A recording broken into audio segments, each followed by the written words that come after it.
Como eu estava falando para vocês, foi em 2005 que eu terminei o ensino médio, há 16 anos atrás, 17 anos atrás, e eu estava consultando aqui na minha mente todas as experiências que eu viesse me lembrar, é claro, que eu tive como cristão, né, como pentecostal, diante da minha vida, o que eu vi, o que eu presenciei diante dos meus olhos, com outras pessoas e mais ainda na minha vida.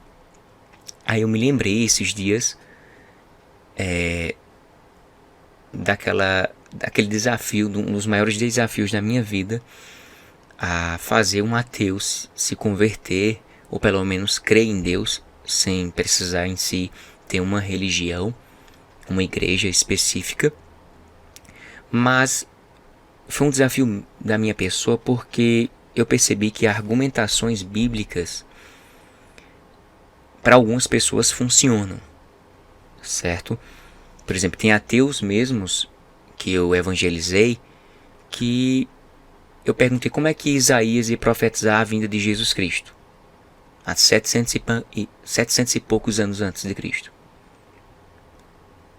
Será que ele ia adivinhar? Será que eu vou ter que apelar para a adivinhação? E aí? Aí, esse tipo de ateu se convenceu porque pensava que Isaías não tinha conhecimento bíblico, pensava que Isaías era da época de Jesus, né? Primeiro século. Mas não, centenas de anos antes de Cristo. Já outros queriam mais profundo. Aí eu disse, e as profecias bíblicas? Há 3.500 anos atrás. De Gênesis a Malaquias. Centenas, se não milhares, de coisas que aconteceram no Novo Testamento e até os dias atuais que aconteceram. Eu falei para um ateu estudar sobre profecias. Por incrível que pareça, depois dele ter contato com algumas profecias bíblicas, algo que veio antes de Cristo, se cumprindo no período de Cristo, se convenceram. Só com esse testemunho escriturístico. Outros necessitaram de provas mais práticas, como presenciar ações diabólicas. Por incrível que pareça, o negativo também evidencia o positivo. Num mundo tão cético que estamos vivenciando, tecnologia, informática, a ação diabólica, ela acontece. Não vou dizer que é raro, não vou dizer que é impossível, não. Sempre de tempos em tempos vemos. Só que, na minha visão, numa época dessa, o inimigo em si, o diabo em si, os demônios, tem, na minha visão, diminuído um pouco a sua atividade expressa na vida de algumas pessoas. Porque é por meio dessas ações e manifestações que fazem com que quem não crê em Deus venha crer em Deus. Isso é uma estratégia. Se eu fosse em si o mal, o inimigo, eu ia restringir, não vou dizer o máximo, mas diante de pessoas céticas eu não, de nenhuma forma, iria agir, porque isso seria uma forma de entregar o jogo, dizer, se eu existo, o outro também vai existir. Sempre de tempos em tempos nós vemos manifestações diabólicas na vida de muita gente. Eu tenho experiências nessa parte. Meu desejo era trazer aqui uma mãe que há uns 10 anos atrás eu orei por a vida dela. Ela estava com as suas filhas e ela estava com demônios dentro dela, muita coisa dentro dela, que inclusive tinha 4 pessoas segurando ela bem magrinha e com uma força descomunal, algo fora do comum. Alguns psicólogos ateus possam dizer, não, isso aí é uma doença que não sei o que, vão apelar para o materialismo, né? Vão apelar por doenças psicossomáticas, doenças neurológicas, não sei, porque eles não querem crer, né? Uma das formas de atingir Negar a ação diabólica é negar a questão imaterial. Você pode perceber que uma das coisas que os ateus procuram imediatamente tirar da cabeça daqueles que acreditam e deletar o arquivo na cabeça dos ateus, porque eles são líderes, né? É a ideia da alma, do imaterial, do espírito. Eles acreditam no monismo filosófico, que existe só matéria e é matéria e acabou-se. Nada mais além disso. Então, toda ação e manifestação diabólica, eles vão afirmar que seja uma questão neurológica, psicológica. E como explicar gente que foram manifestadas, e como explicar pessoas que tiveram uma possessão diabólica, demoníaca. Eles não vão, de nenhuma forma, acreditar. E milhões de pessoas já passaram por isso, diabolicamente mesmo. Tem gente que fica escravo dos vícios por questões diabólicas, que não consegue sair dos vícios. É a questão diabólica. Ah, mas você tem como provar isso? Claro que sim. Claro que sim. Como é que eu atesto a Bíblia, as Escrituras? De várias formas. Se eu não estiver enganado, foi Calvino que disse que o que vai fazer a diferença aqui, atestar aqui, é o efeito que ele traz aqui. Qualquer livro que eu pegar aqui, das minhas especializações de literatura e outros estudos que eu fiz, de filosofia, sociologia, linguística, inglês e outros idiomas, eu trazer para cá, esse livro nunca vai me transformar. Mas quando eu tenho um acesso com a palavra, ela não somente muda o meu ser, ela transforma o meu e o seu ser. Quando eu estou com o coração aberto. Milhões e milhões e milhões de pessoas são transformadas pelo poder dessa palavra. Mas nunca você vai ver alguém sendo transformado, mudado a sua vida porque lê um livro de literatura, um livro de ficção científica, um livro de novela, né? Eu tenho livros aqui de novela antigo, um livro sociológico, qualquer livro. Eles possam até mudar a minha rota. Alguns costumes, hábitos diários que a gente tem, algumas manias. Pode até mudar algumas trajetórias, né? Corrigir algumas áreas da minha vida, mas nunca transformar o meu ser e eu ser uma nova criatura, como disse Paulo. Assim que quem está em Cristo, nova criatura é. E esse livro ele tem o poder de transformar. Esse livro ele é perseguido por aqueles que querem fazer de tudo para que você não venha acreditar em Deus, não venha acreditar em Jesus, que não venha acreditar no Espírito Santo, que não venha acreditar na palavra. Vão fazer de tudo. Vão se utilizar das brechas, é claro, das traduções bíblicas, para mostrar a você que você está equivocado, que você está errado, está se baseando em uma concha de retalhos, de uma criação humana, que chegou um dia, os camaradas sentaram, vamos criar a Bíblia, e para enganar um monte de gente lá na frente. E quando a gente morrer, outras pessoas lá na frente vão continuar o trabalho da gente. E quando morrerem, vão continuar assim, durante centenas, milhares de anos, para só os bestas acreditarem. Então, assim, é muita bitolagem. São argumentos pífios. São argumentos de uma natureza materialista, crônica, doentio. São devaneios gigantes que essas pessoas têm para que você não venha crer na palavra do Senhor. E eu acredito que pessoas que têm a mente aberta, coração aberto, elas podem ter um contato maior com a palavra de Deus, com Deus. Essa palavra muda, transforma a nossa vida. Na questão espiritual maligna, um exemplo bem evidente na minha casa, eu não vou usar de ninguém, de ilustração de A, B ou C ou de internet, não. Eu vou falar o que eu vi na minha casa. Meu pai, ele quando bebia, ele se transformava num demônio mesmo. Perdia a noção das coisas, das pessoas, não enxergava mais ninguém. Era um demônio em pessoa. Mas no dia que o pastor da minha igreja, há uns 30 anos atrás, aproximadamente, fez um jejum e orou. Era raro, ou melhor, é raro hoje alguém fazer isso por alguém.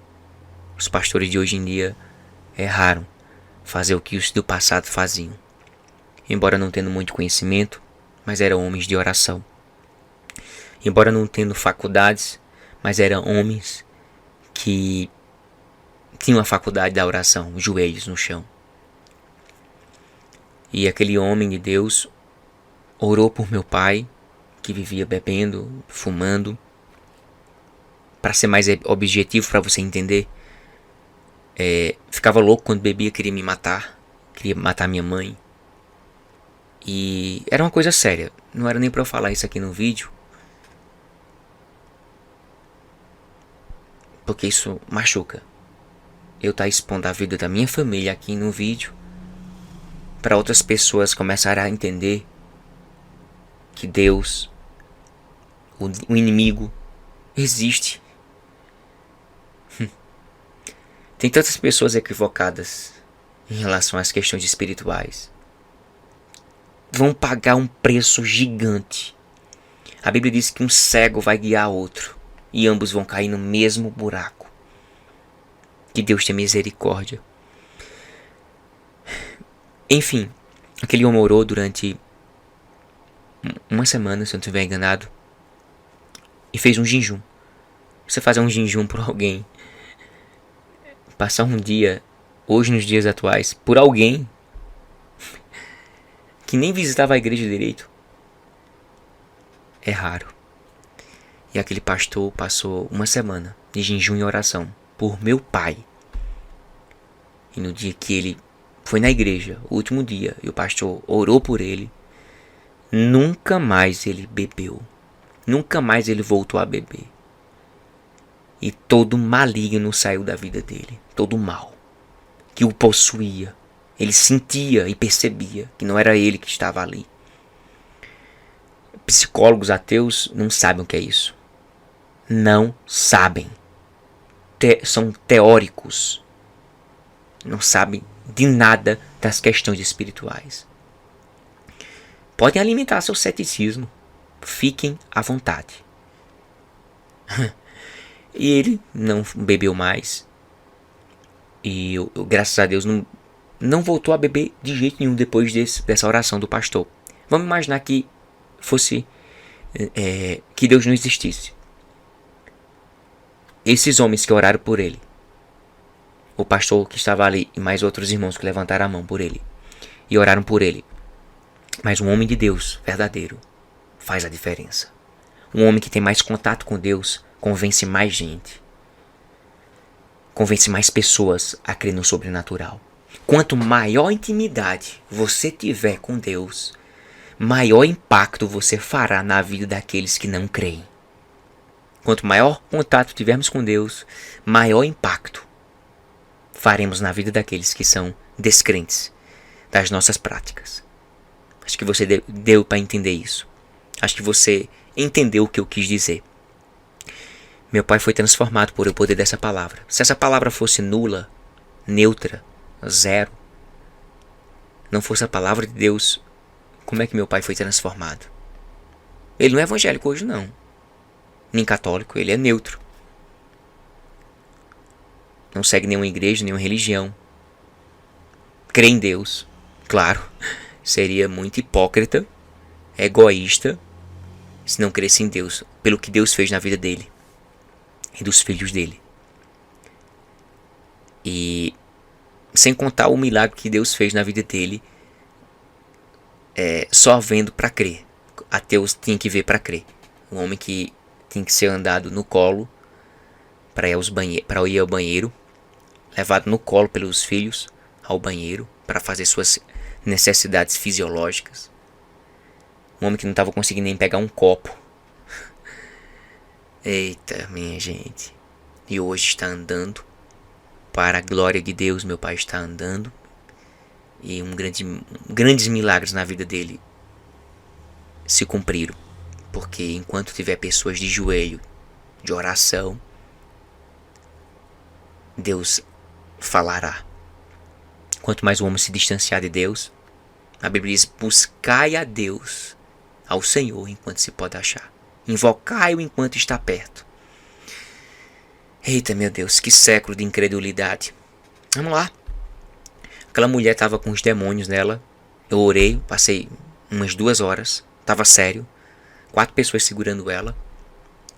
E depois de muita insistência, orando, quase chorando, o último nome que eu falei foi: o sangue de Jesus tem poder. E aquela mulher caiu no chão. E ela estava sem entender o que estava acontecendo. Se levantou. E os meninos, os filhos dela e um mais velho, ficaram assim, perplexos com o que tinha acontecido. Eita, eu lembrei agora do nome da menina que estava comigo. Toda vez eu me esqueço o nome dela quando eu vou falar esse testemunho para algumas pessoas. Acho que Juliette vai lembrar desse acontecimento. O nome dela. Ela viu aquilo tudo e ficou perplexa. Lembrando que acredito que ela era cética. Não entendeu, mas depois ficou entendido. E foi um contato muito profundo que eu tive no ensino médio. E nesse interim, eu conheci esse colega meu, amigo, se tornou amigo, Joel. E ele desacreditava de uma divindade, não acreditava, tal, duvidava. Eu comecei a pregar o evangelho para ele, falar de Deus, falar essas nuances bíblicas. E eu pedi a Deus, de forma oculta, claro, para ele não saber. Por quê? Eu pedi a Deus para que algo sobrenatural acontecesse na vida dele e eu tivesse inserido nisso. Mas eu não falava para esse ateu. Por quê? Porque eu tinha medo de alguma forma, Deus não fazer isso. Porque Deus não precisa de advogados dele. Deus precisa de testemunhas da sua palavra. Da transformação. Então eu não preciso ser advogado de Deus aqui. Advogado da palavra. Não. Testemunha apenas dos efeitos que ela fez na minha vida. Na vida da minha família. Na vida do meu pai. Na vida de milhões de pessoas que são transformadas pelo poder da palavra. Presos. Pessoas que estão fora da sociedade. Estão presos. Eles têm um contato com a palavra e mudam. Como é que um ateu, um cético, um psicólogo vai entender isso? Se não for o poder da palavra, milagroso da palavra de Deus, de transformar o ser humano. Converter o ser humano. Não tem como explicar uma pessoa cética. Para nós que somos cristãos, nós entendemos que é o poder da palavra de Deus. Mas quem não, se ela refletir, se ela for boa das ideias, ela vai entender isso. Então simplesmente eu pedi a Deus em oculto, dizendo: Senhor, que alguma coisa sobrenatural aconteça na minha vida e na vida de Joel, para que ele venha acreditar mais em Ti. Ou melhor, para que ele venha acreditar em Ti.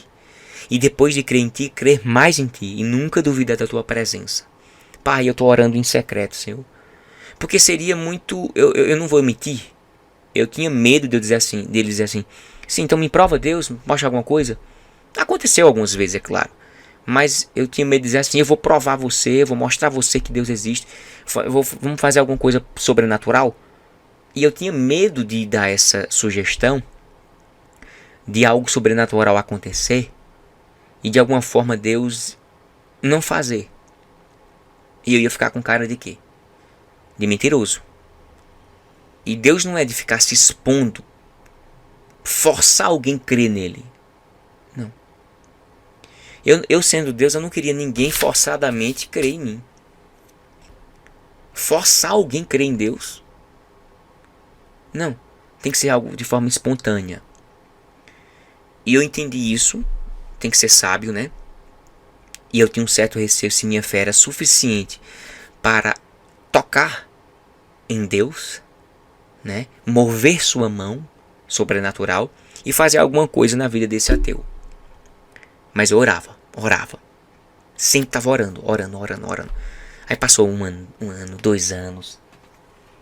Depois que passou 1 ano, 2 anos, cerca de quase 3 anos, se eu não estiver enganado, eu orando a Deus e continuava a mesma coisa.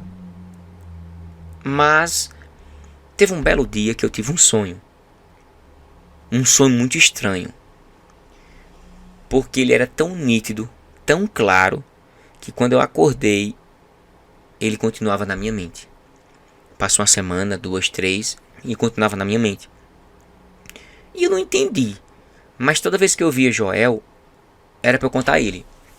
E eu ficava calado, né? Eu disse, não vou contar esse sonho não, mas eu vou contar. E eu cheguei perto dele e disse, olha, Joel, eu tive um sonho estranho contigo. Esse sonho, sim, foi quase um mês, eu acho. E eu contei o sonho, agora detalhe por detalhe. Eu achei estranho foi a reação dele. Ele ficou neutro assim, e observando eu falando, né? O sonho é assim, ó. E não falava nada. Não falava nada. Não esboçava reação. A única reação que ele fazia era ficar perplexo. E eu dizendo, ele tá desacreditando o que eu tô falando. Por que ele tá assim? Eu não entendi. Eu pensei que ele tava achando que eu tava mentindo, que eu tive um sonho com ele. Ou que ele tava achando estranho eu ter um sonho com um cara, né? Você tá sonhando comigo? Aí eu fiquei constrangido, né? Eu limitei os sonhos, não, assim. Ele, como é que é? Fala, não, vai pra ver. Aí eu falei o sonho, nitidamente, bem claramente, detalhe por detalhe, na calça jeans, aqueles detalhes tal, na casa dele.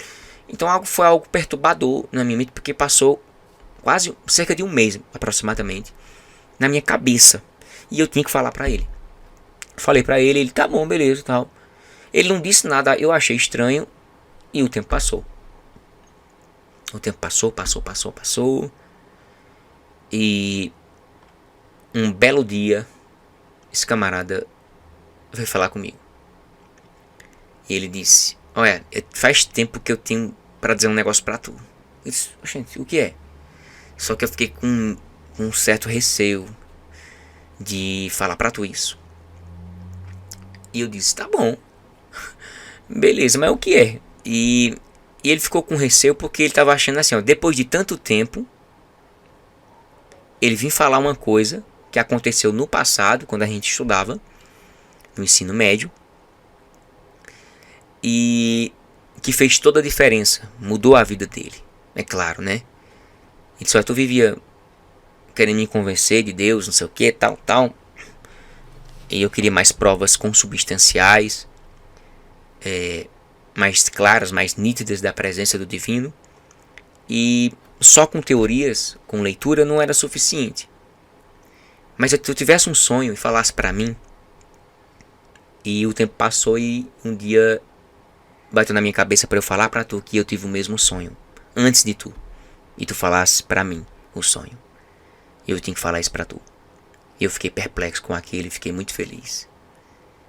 Muito feliz, porque Deus realizou o meu sonho do meu coração. E a vida dele mudou muito. Muito. Porque ele começou a crer em Deus e crer mais em Deus, na presença de Deus, de que Deus se revela. E aquela foi a prova cabal para a vida dele, porque eu acho que ele abriu o coração e porque tinha diante dele uma pessoa que orava, que cria na palavra. Nem todo mundo tem essa palavra e crê nela 100%, porque ela só funciona na vida daqueles que creem. Na vida de quem não crê, nunca vai funcionar. Vai ser banal, vai ser mitológico, vai ser um jornal velho. Mas na vida de quem crê, há uma mudança significativa. E aquele mudou a minha vida mais ainda. A minha fé aumentou com mais garra, força. Você revelar o sonho de alguém. E ele disse, eu tava com vergonha de dizer a tu, porque pra tu não achar que é minha mentira. Porque como é que danado tu ia sonhar uma coisa que eu sonhei? Aquele sonho foi eu que sonhei. E eu digo, Joel, isso é magnífico, isso é profundo. O testemunho dele, para mim, foi tão forte que eu falei para outros ateus, quando eu ia daqui para Arco Verde, na faculdade, que deixaram o seu ateísmo só com a minha integridade. Eu não preciso de um canal desse para atestar a minha vida, não. Quem me conhece sabe. E me conhece, minha vida. E depois que eu contei esse dado de um ateu, que não era mais ateu, que agora crê em Deus, embora não seja nem evangélico nem católico, ele não é mais católico nem evangélico, Ou melhor, ele não é nenhum desses dois. Ele só crê em Deus, pronto. Ele tem a mente aberta, ele crê no divino, foi uma prova cabal. E por mais coisas simples que aconteceram na vida dele, desbloqueou e ele começou a perceber que se você quer crer em Deus, há possibilidade sim. Não precisaria de tantos exageros, não precisaria de tantas coisas. Mas naquele momento do ensino médio que a gente passa por fases de ceticismo, e quando vai entrar em faculdade, mais ainda, a faculdade é uma faculdade de ceticismo gigante. Dialoguei muito em faculdade com professores céticos que vinham com a palavra distorcida e eu mostrava a realidade dos fatos para eles. Me lembro de um ateu que disse: como é que pode? Um disse que Jesus curou na entrada de Jericó e o outro na saída. E aí, crentinho, me explica? E eu dizia, eu botava furando: olha, você não sabe nada não, meu filho. Procure saber mais das coisas, para não cair numa piada dessa. Por quê? Porque é uma contradição isso. Não, meu querido. A arqueologia provou que existem dois Jericós, o velho e o novo. Quando Jesus sai do velho, o escritor diz que ele curou o cego na saída de Jericó. E é verdade, na saída do velho Jericó. E o outro escritor diz que foi na entrada, porque ele está entrando no novo Jericó. Então, um está na perspectiva do velho e o outro na perspectiva do novo. Não tem nada de contradição. Você que quer encontrar contradições para alimentar seu ceticismo. Acabou-se. Acabou-se ali, né? Que depois ele começou a procurar mais detalhes supostamente conflitantes para colocar supostamente a Bíblia em xeque. E não. Para quem conhece a palavra de Deus, não vai se deixar levar por esse ceticismo. Lamentavelmente, eu conheço crentes que eram crentes fiéis a Deus e depois que entraram em faculdade, mestrado, doutorado, perderam sua fé e perderam muito. Há um dado gigante que mais de 50% dos evangélicos que entram em faculdades saem do caminho de Deus, no caminho da verdade. Porque vai encontrar só ateus, céticos, materialistas, esquerdistas com força. Infelizmente, isso é uma realidade, isso é um fato triste e lamentável. E esse ateu, ele se convenceu, virou cristão, e esse ateu, ele começou a crer em Deus, falou isso pra mim, eu fiquei muito feliz por ele, e através do testemunho dele, só contando pra mim, eu contei para outros ateus, e cerca de 2 ateus, acho que um terceiro ele se voltou para Deus. Eu penso que sim. 3 ateus da faculdade que eu falei para ele esse testemunho, eles se converteram, né? Pelo menos 2 de certeza saíram da incredulidade e hoje, graças a Deus, estão bem, né? E aquele fulano que tu pregasse o evangelho, hoje ele é pastor.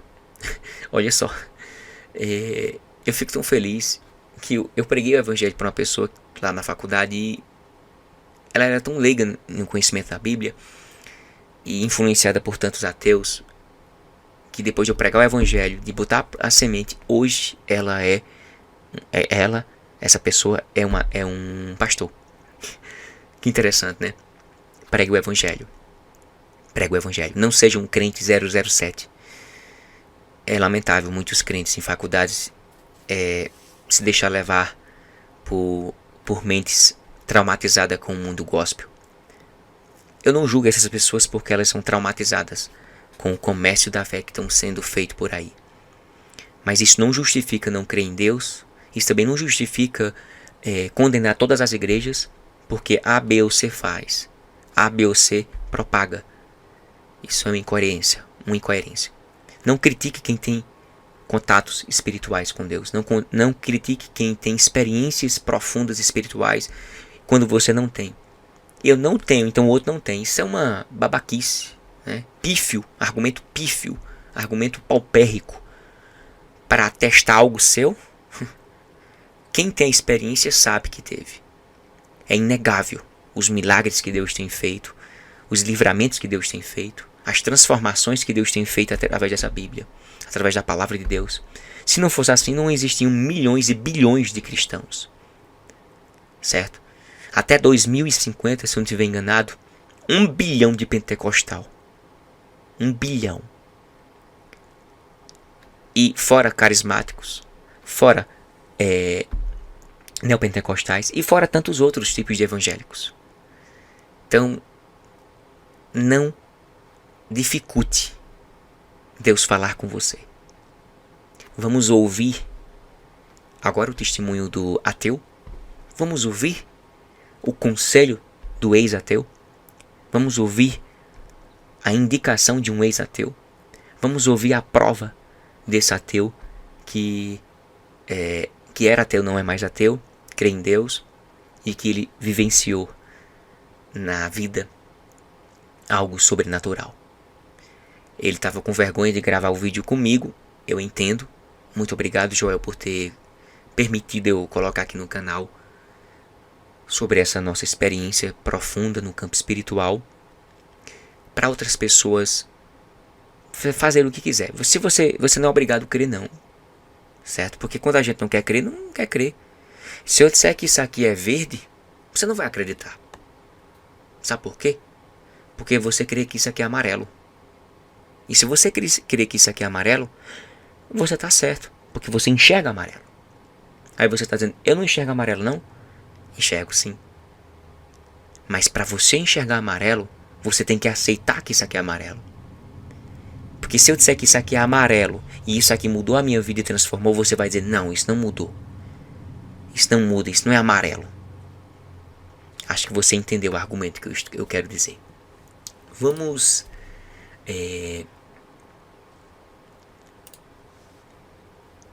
ouvir um pouco do que eu conversei com esse ex-ateu. Eu queria que você em si fosse transformado pelo que eu vou falar agora.